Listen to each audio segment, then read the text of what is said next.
नमस्कार दोस्तों, जय हिंद। आज हम नंबर सिस्टम का तीसरा भाग जिसमें विभाज्यता की जांच, इकाई अंक और शेषफल निकालना सीखेंगे। तो आइए सीखते हैं। विभाज्यता के नियम।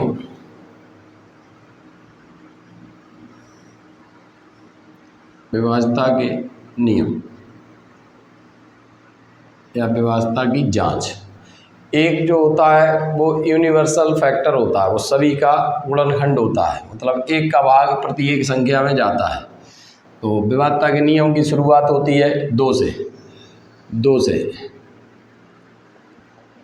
से वे सभी संख्याएं विभाजित होती हैं जिनके इकाई अंक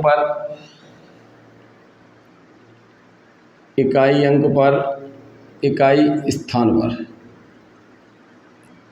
स्थान पर 0, 2, 4, 6, 8 इनमें से कोई सा एक अंक है तो वो संख्या 2 से विभाजित होगी। जैसे लिखा है 252, तो 252 में लास्ट अंक देखना है आपको। तो लास्ट अंक में सम संख्या है या 0 है तो वो डिवाइड होगी, तो 252 जो है 2 से विभाजित है।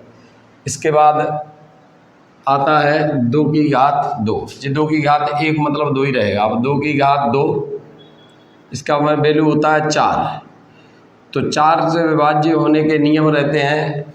लास्ट अंतिम 2 अंक देखने हैं। अंतिम 2 अंकों में 4 का भाग लगना चाहिए।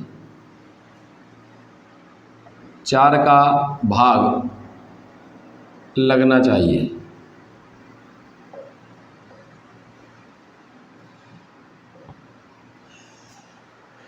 कोई संख्या लेते हैं, जैसे लिखा है 420, तो लास्ट के 2 अंक हैं 20 में 4 का भाग लगता है, इसलिए ये पूरी संख्या में 4 का भाग लगेगा। जैसे कहीं लिखा है 7832, तो आपको केवल 2 अंक लास्ट के देखने हैं। संख्या कितनी भी बड़ी आगे लिख सकते हैं, लास्ट के 2 अंकों में अगर 4 का भाग लग रहा है तो संख्या पूरी 4 से विभाजित होगी। इसके बाद आता है 2 की घात 3। 2 की घात 3 मतलब 8 से विभाज्यता के नियम रहते हैं। अंतिम 3 अंक देखते हैं। अंतिम 3 अंक में 8 का भाग लगना चाहिए। 8 का भाग लगना चाहिए।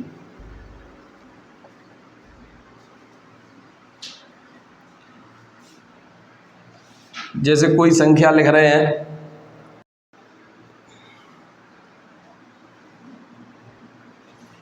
तो जी लास्ट के 3 अंक 8 ही 8 आ रहे हैं, मतलब इस पूरी संख्या में 8 का भाग लगेगा। ऐसी कोई सी भी संख्या और कितनी भी बड़ी हो, सब में ये नियम अप्लाई होता है। अगला संख्या आता है 2 की घात 4। 2 की घात 4 को 16 कहते हैं। फिर अगला आएगा 2 की घात 5, 32 बोलेंगे। 2 की घात 6, 64 बोलेंगे। मतलब इसी तरह आप जितनी घात होगी उतने ही लास्ट के अंक देखने पड़ेंगे। जैसे 16 से देखना है तो लास्ट के 4 अंकों में 16 का भाग लग जाए। ऐसे ही अगर 32 का देखना है, 2 की घात 5 मतलब 32 में लास्ट में 5 या 2 की घात 5 बनती, इसलिए 5 अंक लास्ट के देखेंगे। 64 में 6 अंक लास्ट के देखेंगे। इसी तरह 2 के विभाज्यता के नियम हो जाएंगे। अब देखेंगे 3 की घात वाले। तो 2 पे जितनी घात लगेगी अंतिम अंक उतने ही देखेंगे। अब 3 की घात 1 मतलब 3 से विभाज्यता का नियम होता है अंकों का योग 3 से विभाजित हो।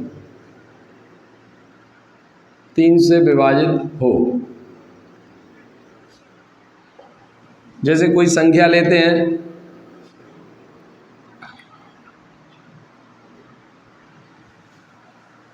$354। 354 के अंकों का योग करके देखेंगे तो 5, 3, 8, 4, 12 में 3 का भाग लगता है, मतलब ये संख्या 3 से विभाजित है। और भी बड़ी संख्या हो तो उसके अंकों का योग ही करना है। अब आगे आता है 3 की घात 2 कर देते हैं तो 9। तो 9 से विभाज्यता का नियम है अंकों का योग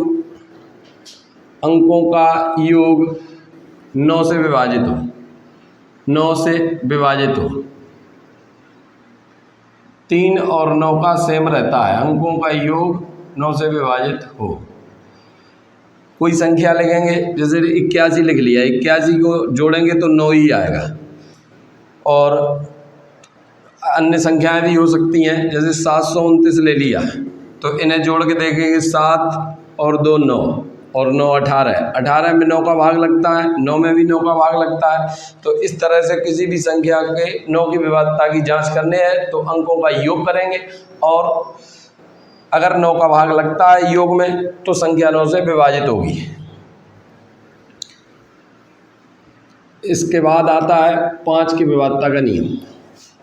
5, तो 5 से विभाज्यता के नियम में आपको लास्ट का अंक देखना है, लास्ट अंतिम अंक 0 होना चाहिए या 5 होना चाहिए।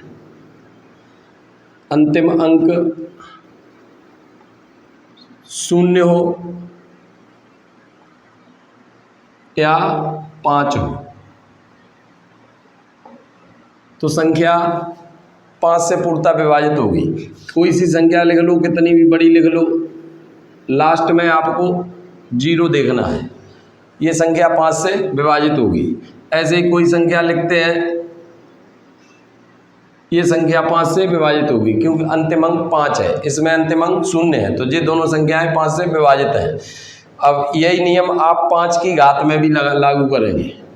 5 की घात में जैसे 5 की घात 2 कर देते हैं तो बनता है 25, तो अंतिम 2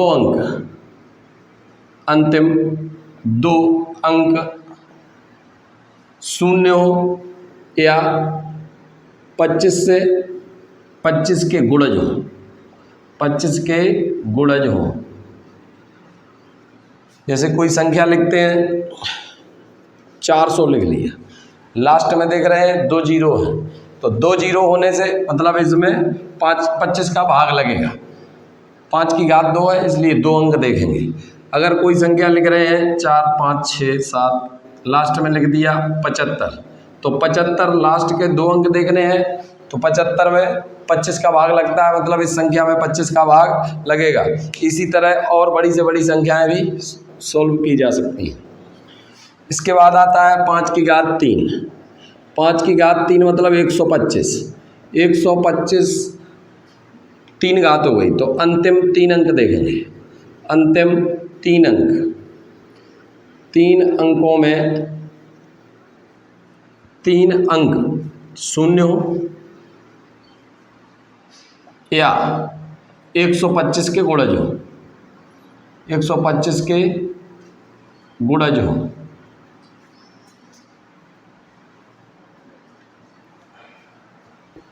एक 125 के गुणज हो। जैसे कोई संख्या लिख ली आपने 1000 लिख लिया, तो 1000 में लास्ट के 3 अंक हैं। अब कितने भी 1000 लिखोगे लास्ट में 3 अंक आएंगे, तो सभी संख्याओं में 125 का भाग इनमें लगेगा, लास्ट के 3 अंक वाली। या फिर कोई संख्या लिख रहे हैं और उसके लास्ट के 3 अंक 125 से डिवाइड होने वाले लिख दो। 125 लिख सकते हो इसकी जगह पे, या इसकी जगह पे 250 लिख दो। 250 में भी भाग लग जाता है 125 का, या 750 लिख दो। जो भी लिखना है 125 के गुणज में लिख दें, तो ये सभी संख्याएं 125 से डिवाइड हो जाएंगी। इसी तरह 5 की घात अगर 4 कर देंगे तो 625 हो जाएगा, तो 625 में 4 अंकों की जांच करेंगे। 5 की घात 5 कर देंगे, तो जितने भी घात लगाएंगे अंतिम उतने ही अंक में भाग लगाना चाहिए। बंद कर लो। विभाज्यता के नियम। अभाज्य संख्या में 5 हो चुका है, 2 और 3 हो चुका है, अब 7 कर देंगे। 7 से विभाजित है। 7 से विभाज्यता का नियम रहता है x - 2y/7। अब x - 2y/7 इसमें आप संख्या में लिख के करेंगे तो ज़्यादा समझ में आएगा। जैसे एक संख्या लिख रहे हैं 343, इसमें इकाई अंक जो रहता है ये y रहता है और बची हुई पूरी संख्या x रहती है। इकाई अंक y रहता है और बची हुई पूरी संख्या x रहती है। तो इकाई अंक का 2 गुना बची हुई संख्या से माइनस करेंगे। तो 34 से 3 का 2 गुना 6 घटाएंगे तो बचेगा 28। 28 में 7 का भाग लगता है, मतलब ये संख्या जो 343 है ये 7 से विभाजित है। इसी तरह कुछ बड़ी संख्याएं हो तब भी आपको ये नियम लगेगा सभी में। दूसरी संख्या रहेगी 37,583। 37,583। अब इसमें विभाज्यता की जांच करना 7 से विभाजित है या नहीं, तो इकाई अंक का 2 गुना बची हुई संख्या से माइनस करेंगे। तो 3 का 2 गुना 6 होगा, 6 इसमें से घटाने पर 2, 5, 7, 3, इसका फिर 2 गुना माइनस करेंगे। जब तक 2 अंकों में नहीं आती तब तक ये प्रक्रिया दोहराते रहेंगे। तो 2 का 2 गुना 4, इसमें से घटाएंगे 1, 7, 3, अब इसका 2 गुना 2 आएगा, 2 घटा देंगे बची हुई संख्या में से, तो ये घटाते जा रहे हैं। तो यहाँ बचेगा 35। 35 में 7 का भाग लगता है, मतलब ये दी गई जो संख्या है वो 7 से विभाजित होगी। के बाद अब आता है 11 का। 11 से विभाज्यता का नियम देखेंगे। तो कौन कौन सी संख्याएं 11 से विभाजित होती हैं। तो आपको देखना है संख्या में सम स्थानों व विषम स्थानों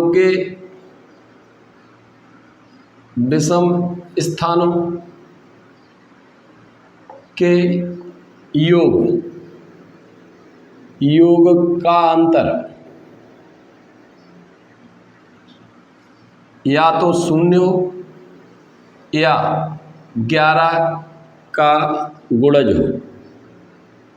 11 का गुणज हो तो वह संख्या 11 से पूर्णतः विभाजित होगी। तो संख्या देखते हैं 50, 45, 83,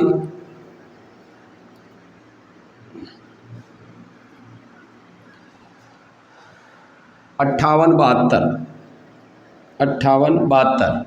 अब इस संख्या में आपको पहले विषम वाले देख ले रहे हैं, एक एक छोड़ के जोड़ते चले जाएंगे। तो 4, 5, 9, 9, 5, 4, 5, 9, 9 और 8, 17, 17 और 5, 22, 22 और 7, 29। तो आ गया 29।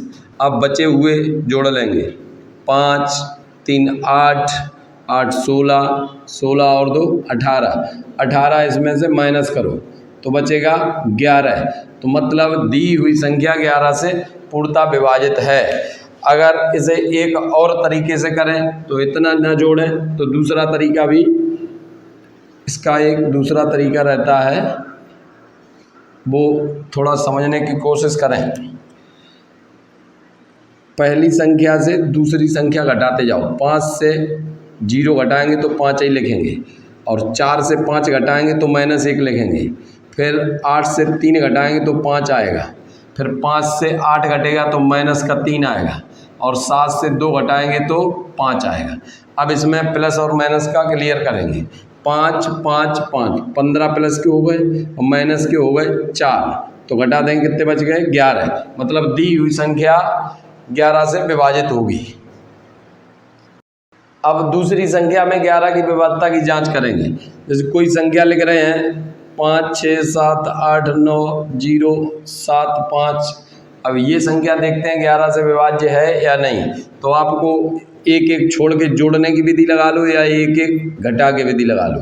तो माइनस का 1 बचेगा, 5 से 6 घटेंगे नहीं तो माइनस के 1 बचेगा, 7 से 8 -1 बचेगा, 9 से 0 जाएगा तो 9 ही बचेगा, 7 से 5 तो 2 बचेगा। तो 9 और 2 11, प्लस के हो गए, माइनस के हैं 2, तो यहाँ बच गया कितना? 9। 9 में 11 का भाग नहीं लगता, या तो 0 होना चाहिए था या 11 का गुणज होना चाहिए। तो 9 में 11 का भाग नहीं लगता, मतलब ये संख्या 11 से विभाज्य नहीं है। 13 की विभाज्यता का नियम। तो 13 की विभाज्यता के नियम में x + 4y/13, मतलब 3 और 1 4। तो मतलब इकाई अंक का 4 गुना बची हुई संख्या में जोड़ते जाएंगे। अगर 13 से पूर्णतः विभाजित है तो संख्या 13 से पूर्णतः विभाजित होगी। संख्या होगी 37, 79, 10। 37, 79, 10। अब इसमें इकाई अंक का 4 गुना इसमें जोड़ना है, तो 0 का 4 गुना तो 0 ही रहेगा, जोड़ने से कोई फर्क नहीं पड़ेगा। अब 1 का 4 गुना यहाँ जोड़ेंगे बची हुई संख्या में, तो 1 का 4 गुना जोड़ेंगे तो 9 4 13, 8 7 3। अब इसका 4 गुना बची हुई संख्या में जोड़ेंगे, 3 चौकू 12, 12 इसमें प्लस करेंगे, प्लस करते जाएंगे तो 0 आ जाएगा, यहाँ 8 और 1 9 हो जाएगा। अब आप देख सकते हैं 13 का भाग 39 में जाता है, तो मतलब दी गई संख्या 13 से पूर्णतः विभाजित है। दूसरी संख्या और एक दूसरी संख्या देखते हैं 13 से विभाजित होती है नहीं, इसी स्ट्रक्चर पे लिखेंगे 10 32 85, 10 32 85। अब इकाई अंक का 4 गुना जोड़ना है, तो 5 का 4 गुना 20 होता है, यहाँ जोड़ दो तो 8 4 3 0 1। फिर इसका 4 गुना इसमें बची हुई संख्या में जोड़ना है, तो 8 का 4 गुना होता है 32, 32 इसमें जोड़ते जाएंगे तो 6 और 6 0 1। अब 6 का 4 गुना 24 होता है, इसमें बची हुई संख्या में जोड़ देंगे 0 और 3 और 1। अब यहाँ 130 दिख रहा है, 130 में 13 भी नजर आ रहा है, मतलब 13 से पूर्णतः विभाजित हो गई, दी हुई संख्या 13 से पूर्णतः विभाजित है। तो अब देखते हैं 17 का विभाज्यता का नियम। तो 17 से विभाज्यता के नियम में 17 से विभाज्यता के नियम में आपको x - 5/17 इकाई अंक का 5 गुना बची हुई संख्या से माइनस करेंगे और 17 से भाग दे के देखेंगे, और 2 अंकों की संख्या आ जाए तब तक ऐसी प्रक्रिया दोहराते रहते हैं। तो 2 अंकों की संख्या आ जाएगी तो 17 की विभाज्यता का नियम पता लग जाएगा, क्योंकि 17 का पहाड़ा याद होगा। तो संख्या रहेगी 17 की विभाज्यता के लिए 82 87 5। एक संख्या है 82 87 5, इसमें आप इसको अप्लाई करें तो इसका इकाई अंक का ये रहता है y और बचा हुआ रहता है x। तो इसका 4 गुना इधर x से माइनस करना है, तो फिर से एक बार लिख के देखा, 5 गुना इसमें से माइनस करना है। 5 का 5 गुना होता है 25, माइनस कर देंगे, यहाँ बच जाएंगे 2, यहाँ बच जाएंगे 6। अब इसका फिर से 5 गुना माइनस करेंगे, तो 2 का 5 गुना 10, माइनस करना है, 6 बचेंगे, 1 बचेगा, 8 बचेंगे। इसका फिर से 5 गुना 6 पंचे 30, 30 माइनस करेंगे, 81 से 30 घटेंगे तो 51 बचेंगे। 51 में 17 का भाग जाता है 3 बार। तो दी हुई जो संख्या है ये पूरी संख्या 17 से पूर्णतः विभाजित है। एक संख्या और देखेंगे 95 83 75, एक संख्या 95 83 75। अब इसमें ये फिर से अप्लाई करेंगे, इसका 5 गुना इकाई अंक का बची हुई संख्या में से घटाते जाएंगे, तो 5 का 5 गुना 25, 37 से 25 घटा देते हैं तो 12 बच जाते हैं। अब 2 का 5 गुना 10, माइनस करेंगे, 1 7 5 9। अब 1 का 5 गुना 5, फिर माइनस करेंगे तो 2 5 9। अब 2 का 5 गुना 10 होता है, 95 से 10 घटेंगे 85 होता है, 85 में 17 का भाग 5 बार जाता है, तो दी हुई संख्या 17 से पूर्णतः विभाजित है। और बड़ी से बड़ी संख्याएं भी इसी तरीके से आप करके देख सकते हैं। आपको प्रोसेस वहाँ तक ले जाना है जब तक संख्या 2 अंकों में ना आ जाए, ये प्रक्रिया दोहराते रहना है। अब देखते हैं अभाज्य संख्या 17 के बाद आती है 19। 19 की विभाज्यता का नियम। 19 की विभाज्यता के नियम में x में 2 गुना जोड़ते हैं y का, x प्लस 2y बटे 19।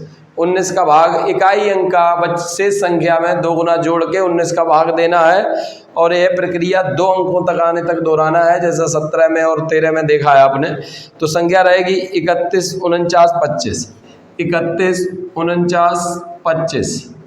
अब इकाई अंक का 2 गुना 10, इसमें प्लस करना है, जोड़ते जाएंगे 10 5 1 3। इसका 2 गुना 4 इसमें जोड़ देंगे, बची हुई संख्या में 4 जोड़ने से ये बन जाएगा 54, 31 54। इसका 2 गुना 8, इसमें जोड़ेंगे 15 8 23 323। इसका 2 गुना 6, इसमें जोड़ देंगे तो 6 2 8 और 3 बन गया 38। 2 अंकों में संख्या आ गई और 38 में 19 का भाग 2 बार जाता है, तो इसलिए 31 49 25 19 से विभाजित है। इसी प्रकार एक संख्या और देखेंगे 10 80 91। 10 80 91, इसमें आपको यही नियम लगाना है। तो इकाई अंक का 2 गुना इसमें जोड़ेंगे तो 1 का 2 गुना 2, 9 में जोड़ देंगे तो 11 8 0 1। इसका 2 गुना फिर इसमें जोड़ देंगे तो 3 8 0 1। इसका 2 गुना इसमें जोड़ेंगे तो 6 8 6 14 114 हो गया। 19 छक्का 114 होता है। अगर यहाँ से आगे और जाएंगे तो 8 का 2 गुना अगर 11 में जोड़ेंगे तो 19 ही आ जाएगा और 19 का 19 में भाग पूरा जाएगा। इसलिए 10 80 91 19 से पूर्णतः विभाजित है। अब कुछ अन्य नियमों में देखेंगे, जैसे 37 है तो कोई भी अंक 3 बार रिपीट किया जाए, जैसे 1 1 1 2 2 2 3 3 3, ऐसे कोई भी अंक 3 बार लिख देते हैं तो संख्या 37 से पूर्णतः विभाजित होती है। तो ये सभी संख्याएं 37 से विभाजित होती हैं और उतने ही बार विभाजित होती हैं जितना अंकों का योग है। जैसे 101 में 111 में 37 का भाग लगाएंगे तो ये विभाज्य होगा केवल 3 बार, क्योंकि 1 1 1 इन्हें जोड़ेंगे तो 3 आएगा।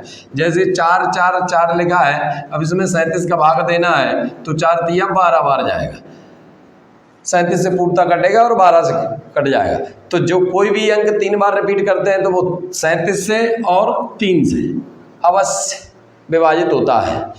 और कोई संख्या यदि 6 बार लिख दी जाए, कोई संख्या 6 बार लिखी जाए, कोई अंक 6 बार रिपीट किया जाए, 6 बार रिपीट किया जाए, जैसे 5 5 5 5 5 5, ये 6 बार हो गया। 6 बार रिपीट किया जाए तो ये हमेशा 3 7 11 13 33 37 33 37 39 इन सभी संख्याओं से पूर्णतः विभाजित होगा। यदि कोई अंक 6 बार रिपीट किया जाए तो वो 3 7 11 13 33 37 और 39 से हमेशा विभाजित होता है। कोई सा भी एक अंक रिपीट करके देख लेंगे, 1 से लेके 9 तक का कोई सा भी एक अंक। अब शुरू करेंगे इकाई अंक निकालना। इकाई अंक, यूनिट डिजिट, इकाई अंक, यूनिट डिजिट। यूनिट डिजिट किसी भी संख्या का इकाई अंक निकालना है, घातों में हो, गुणा में हो, जोड़ में हो, किसी भी प्रकार से संख्या लिखी हो तो इकाई अंक कैसे निकालते हैं ये सीखेंगे। जैसे 3 गुणे 5 गुणे 67 गुणे 68, ये सब संख्या लिख लेंगे। अब इतना गुणा करने के बाद इकाई अंक क्या आएगा, तो इसमें आप पूरा गुणा करेंगे तो बहुत टाइम लगेगा। तो इकाई और इकाई का गुणा कर लेंगे तो 5 तिया 15। अब 5 आ चुका है, किसी भी संख्या में 5 इकाई अंक पे आ जाए और एक बार कोई सम संख्या आ जाए इकाई अंक पे तो उसका इकाई अंक हमेशा 0 होता है, क्योंकि इसका 8 में 5 का गुणा करेंगे तो 40 बन जाएगा, तो अंतिम अंक हमेशा 0 ही आएगा। तो इस संख्या का इकाई अंक 0 हो गया, क्योंकि 5 का गुणा एक सम संख्या के साथ हो चुका है। और अन्य संख्याएं ऐसे ही देखते हैं, जैसे 2 की घात 1 तो 2 आएगा, 2 की घात 2 तो 4 आएगा, 2 की घात 3 8 आएगा, 2 की घात 4 16 आएगा, 2 की घात 5 तो 32 आएगा, फिर 2 की घात 6 लिख लेंगे तो 64 आएगा, फिर 2 की घात 7 लिख देंगे तो 128 हो जाएगा। आपको चेक बस ये करना है कि इकाई अंक रिपीट कहाँ से होता है। तो आप देखेंगे 4 तक जाते हैं तो इकाई अंक 6 आ गया, और 6 के बाद जब भी 5 घात आई तो इकाई अंक 2 ही आया, यहाँ 2 है। इसके बाद 4 आया था 2 घात पे तो 6 घात पे भी 4 आया, 8 आया था 3 घात पे, तो 7 पे भी 8 आया, मतलब अगला फिर 6 आएगा। अगर 2 की घात 8 कर देंगे तो 28 दूनी 256, तो इकाई अंक 6 आएगा। 4 पे 6 आया था, 8 पे भी 6 आया।